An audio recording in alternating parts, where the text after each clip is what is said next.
Olá, tudo bem? A partir de agora, mais um Universiência, o primeiro programa brasileiro de TV e internet realizado em parceria com TVs e instituições públicas de ensino superior do Nordeste brasileiro que estão produzindo ciência e conhecimento.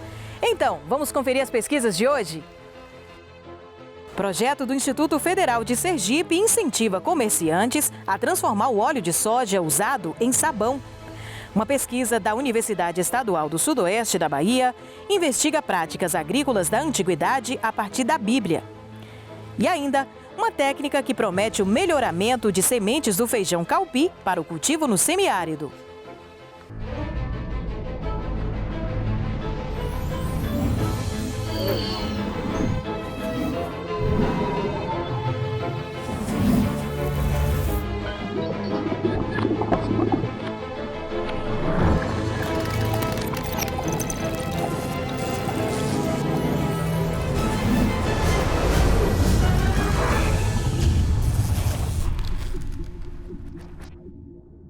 Olha que solução bacana para a economia e o meio ambiente.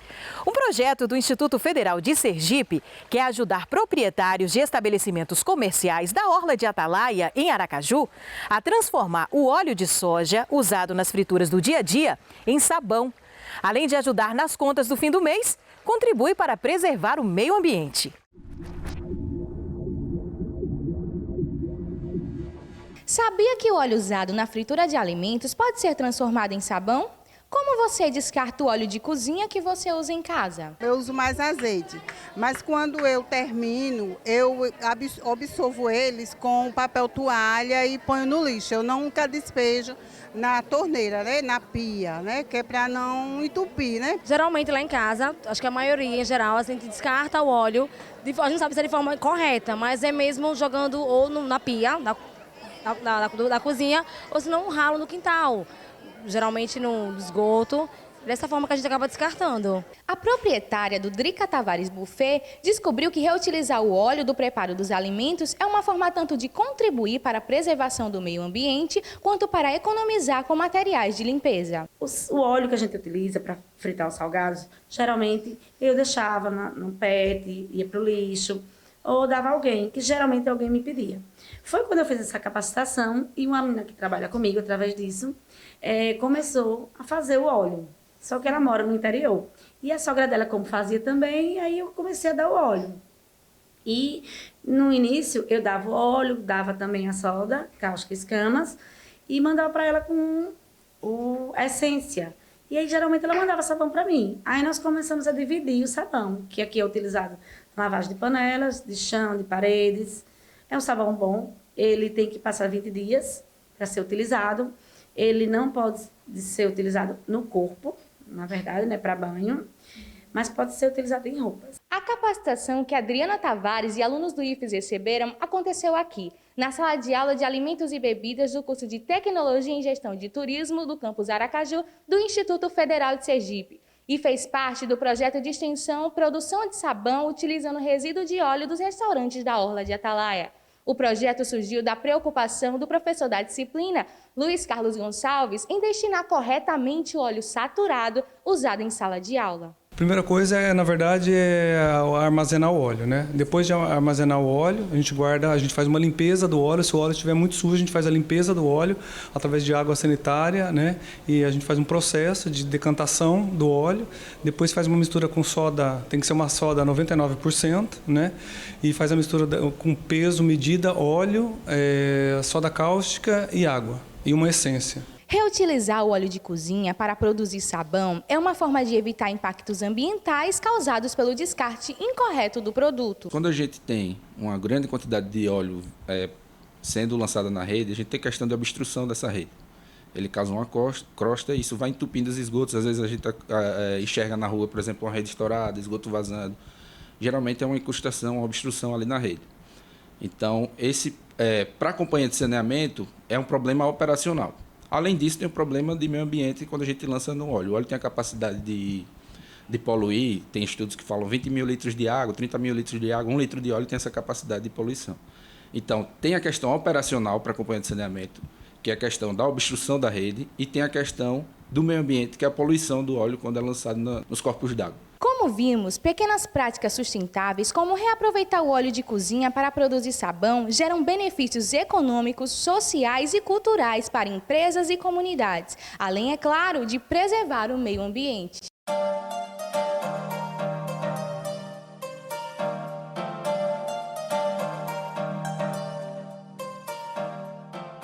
E depois do intervalo, você vai conhecer o trabalho de um cientista da Universidade Estadual do Sudoeste da Bahia, que investiga práticas agrícolas da antiguidade a partir da Bíblia. A gente volta já já.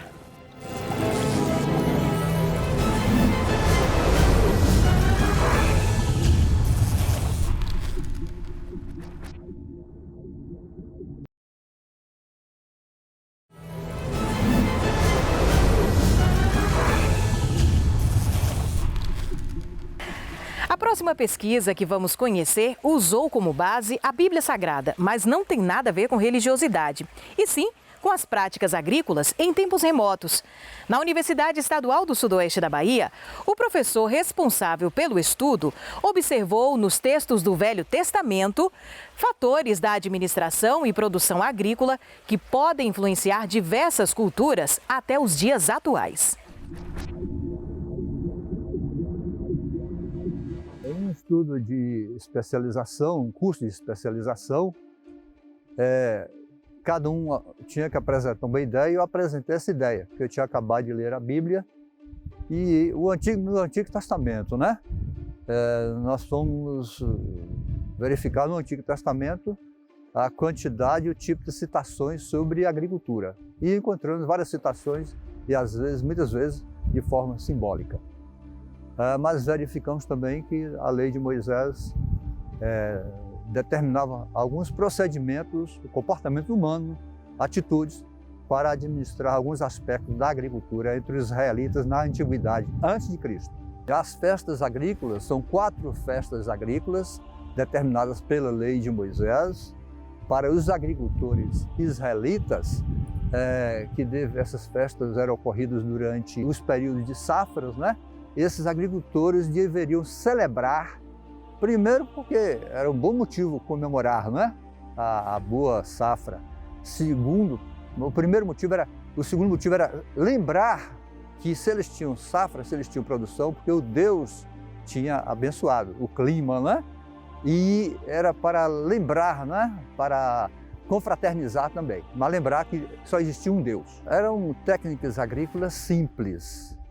E até hoje existem as técnicas agrícolas simples. A maioria dos agricultores do planeta são pequenos agricultores, que ainda utilizam a simplicidade, né? Utilizam procedimentos comuns e bem simples, de acordo com seus recursos. Por exemplo, a posse da terra,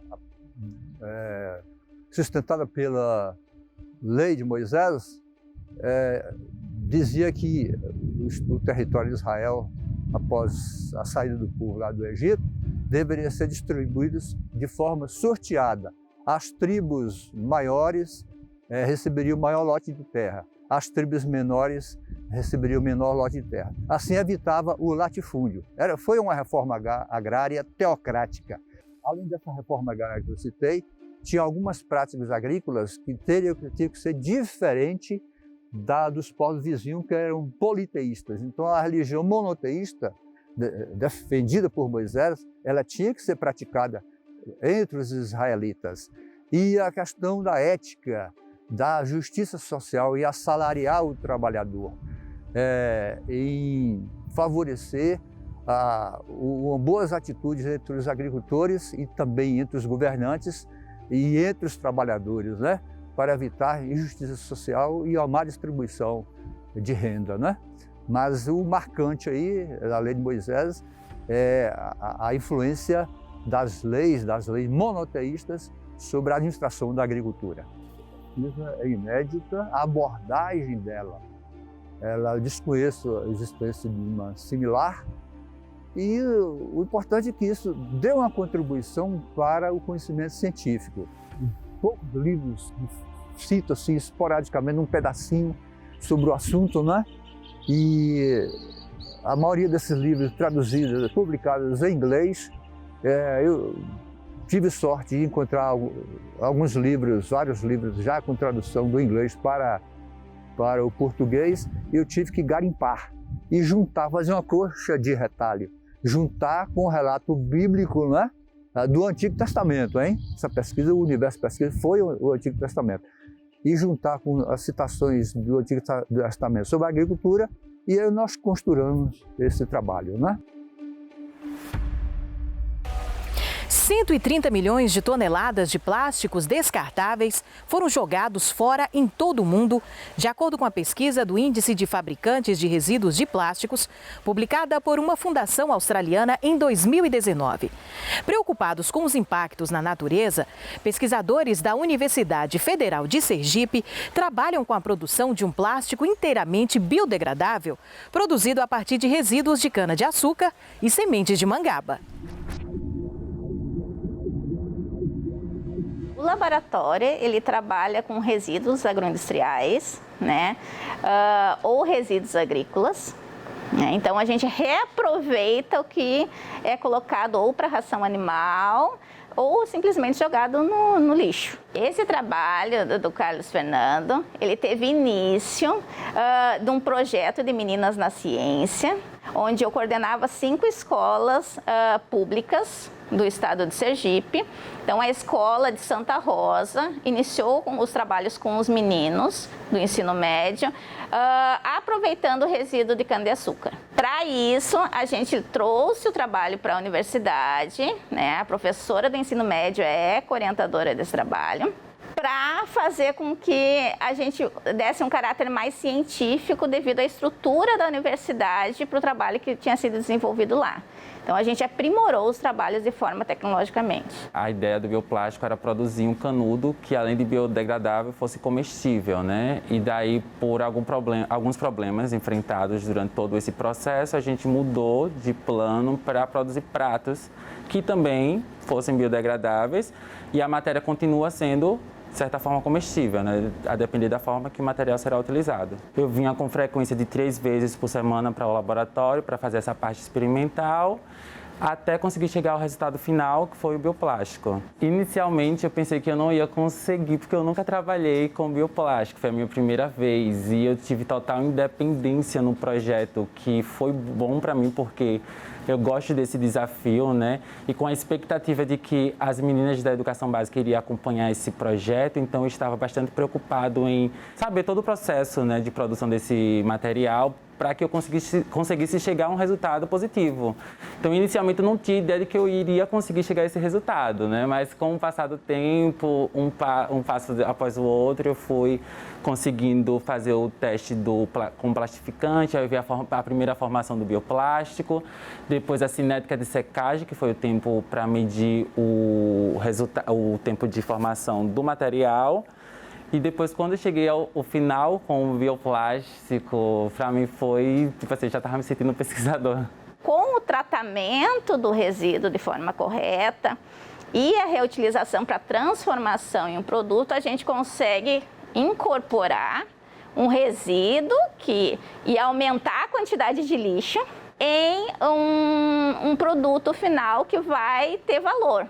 Eu estou concluindo alguns testes para finalizar a patente, né, e fazer o pedido de patente do material. Pretendo apresentar, né, todo o processo de produção do bioplástico para as meninas, que são as meninas da educação básica, produção de artigo e algumas apresentações em congressos. E daqui a pouco a gente volta com uma pesquisa que busca tornar o feijão calpi mais resistente às condições climáticas do semiárido. É depois do intervalo.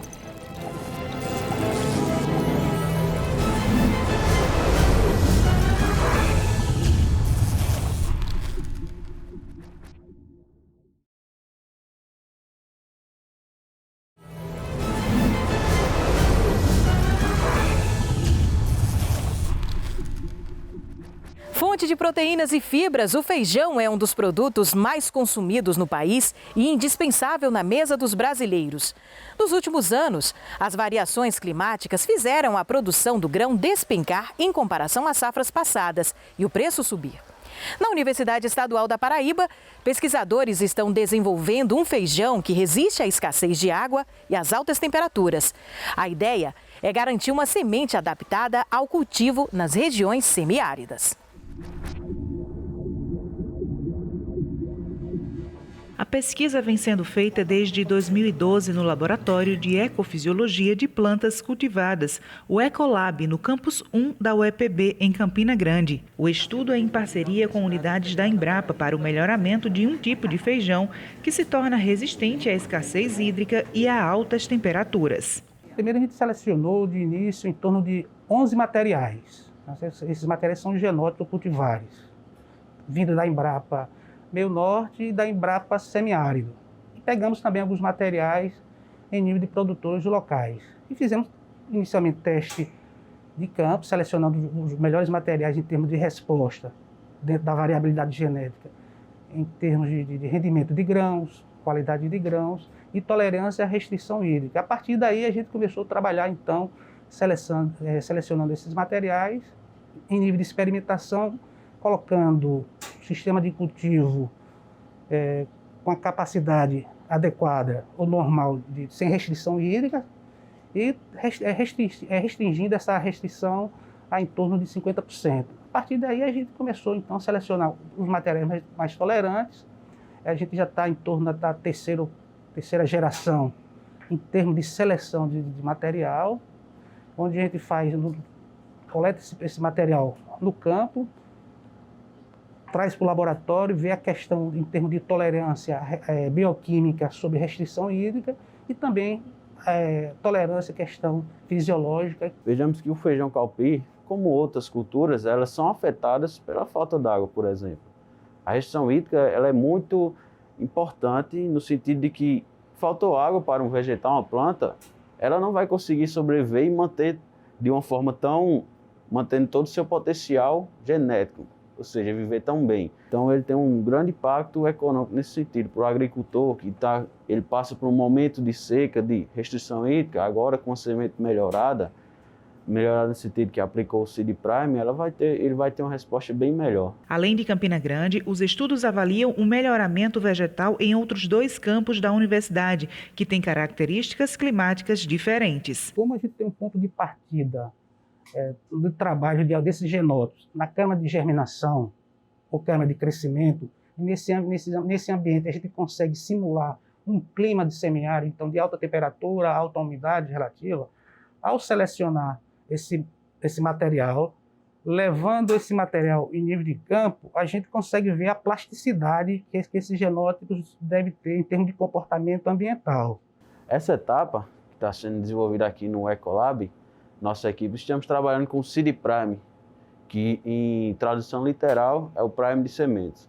Consiste de um melhoramento, por que não, de submeter essas sementes em um estágio inicial, submeter elas a um estímulo, no nosso caso, um estímulo que seja ele de oscilação térmica, alta temperatura, de restrição hídrica e de variação luminosa. Esse estímulo, colocado na semente em um momento que ela está passando por processos para germinar, certo? Quando a gente aplica esse estímulo, é considerado um estresse nessa semente, ela ativa toda uma rota de mecanismos que vai garantir uma defesa a ela. Todavia, o Seed Prime vai consistir em cortar esse estímulo no momento crucial para a semente. Cortou esse estímulo e a gente seca essa semente, garantindo que ela retorne para o momento inicial dela. Então, ela vai ter essa memória genética. Ela vai guardar essa informação, esse estímulo estressante que ela passou, vai guardar e para no futuro, caso ela passe novamente por esse estímulo, esse estresse, ela já vai ter esse mecanismo intrínseco, essa memória guardada e vai poder responder de uma forma mais eficiente.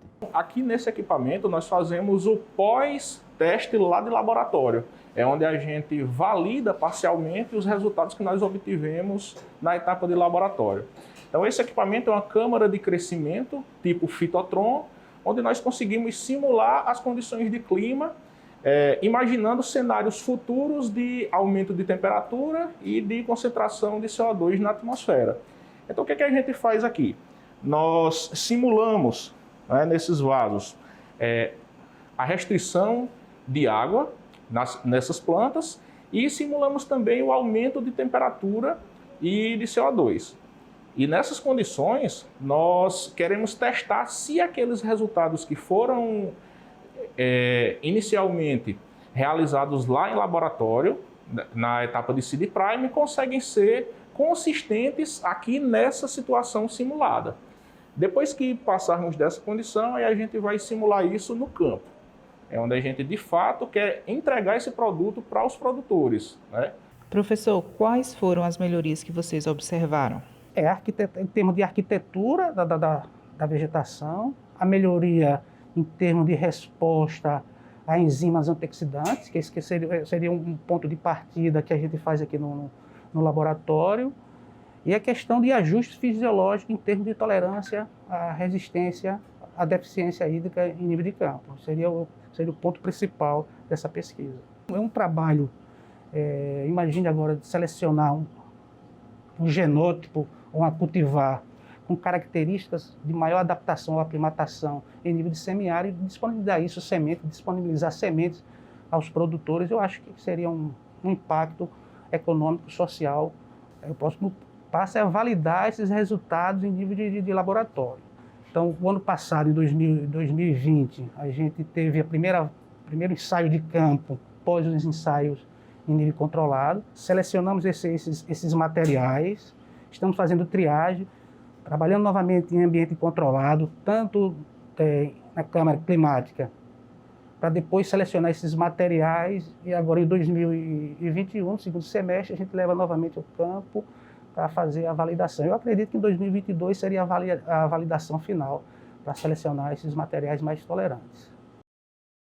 E com esta boa notícia, nós encerramos o Univerciência de hoje. Na próxima edição, voltamos com mais novidades e descobertas dos nossos pesquisadores para você. Tchau, tchau e até lá!